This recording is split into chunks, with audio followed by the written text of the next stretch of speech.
Hello students, in today's class, let us learn the experimental setup to determine the wavelength of the light using plane transmission grating.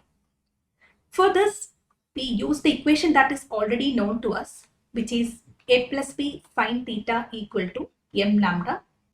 In the theory of plane transmission grating, we derive this equation.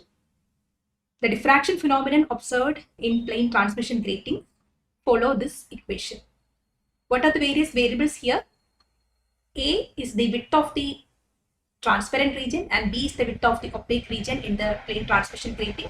Theta is the angle between each each order maximas and the central line. Lambda is the wavelength of the light and m is the order of diffraction. We can also write this equation as sine theta equal to n m lambda. Here n equal to 1 by A plus B, or n is the number of lines per unit length.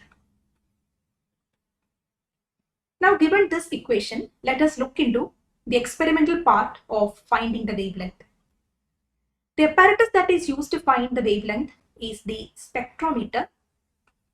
You might have seen this apparatus in the lab. What are the various parts of a spectrometer? A spectrometer has an incident collimator through which the incident light enters into the prism or transmission grating. Then we have a telescope. Telescope is used to observe the light. We put our eye here and observe this light coming through the telescope. In between the collimator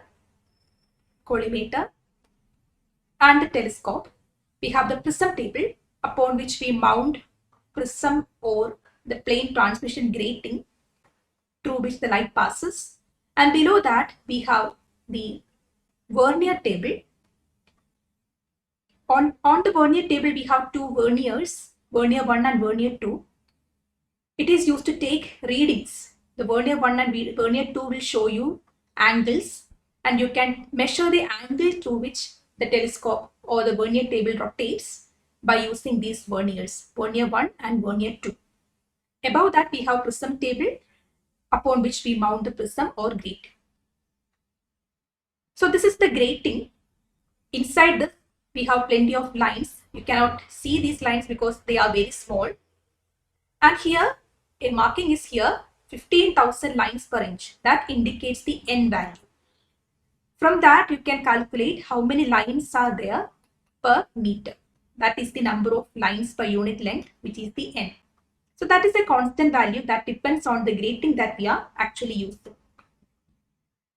Now let us look into the experimental part to determine the wavelength. In order to find the wavelength of the light, we should use the normal incidence method. That is one of the methods that we use to find the wavelength. And in the normal incidence method, the collimator, the incident light coming through the collimator falls normally at 90 degree onto the plane transmission grating. So through this, we will observe the light in the telescope. This is the telescope, this is the collimator.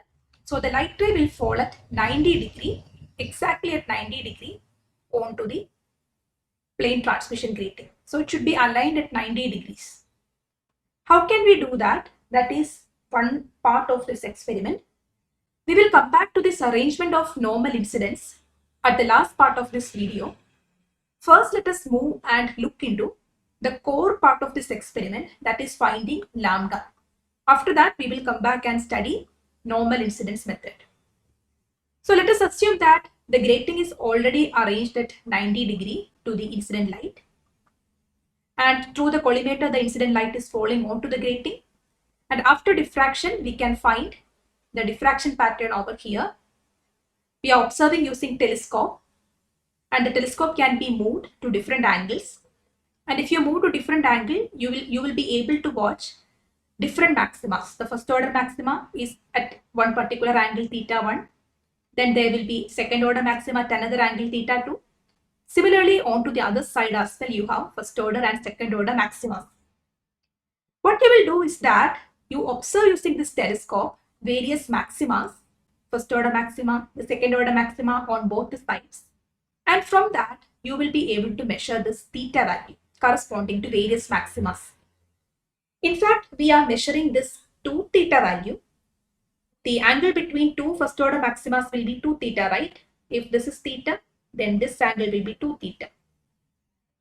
We will actually measure the 2 theta value between various first order maximas and the second order maximas and so on. And given theta, you can find lambda, because we know sine theta equal to nm lambda. N is a constant that depends on the grating. M is the order of the diffraction that we know. If it is a first order, m is 1. If it is second order, m is 2. And theta is being measured in this experiment. From 2 theta, you can calculate theta.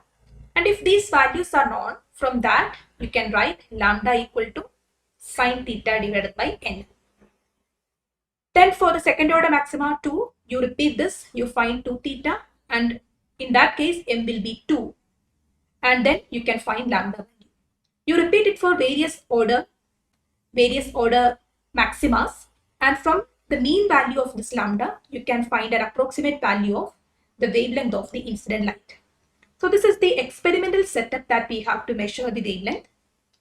Now coming back to the normal incidence method, let us study how this is done. I have mentioned that in the normal incidence method, the incident light is at 90 degree to the plane transmission grating. Now let us study how that is actually done. In order to do that, first we remove the plane transmission grating and we arrange the collimator and telescope in such a way that you will be able to see the incident ray directly. You directly observe the incident ray, and then at that position you note down the vernier readings, vernier 1 and vernier 2. From that reading, you rotate the telescope in such a way that you add or subtract 90 degree to the readings. So here I have moved the telescope 90 degree to this side. After that arrangement, the collimator and the telescope will be exactly at 90 degree to each other. Then we mount the plane transmission grating onto the prism table. Then after mounting the plane transmission grating, we rotate the prism table in such a way that we are able to observe the incident light through the telescope.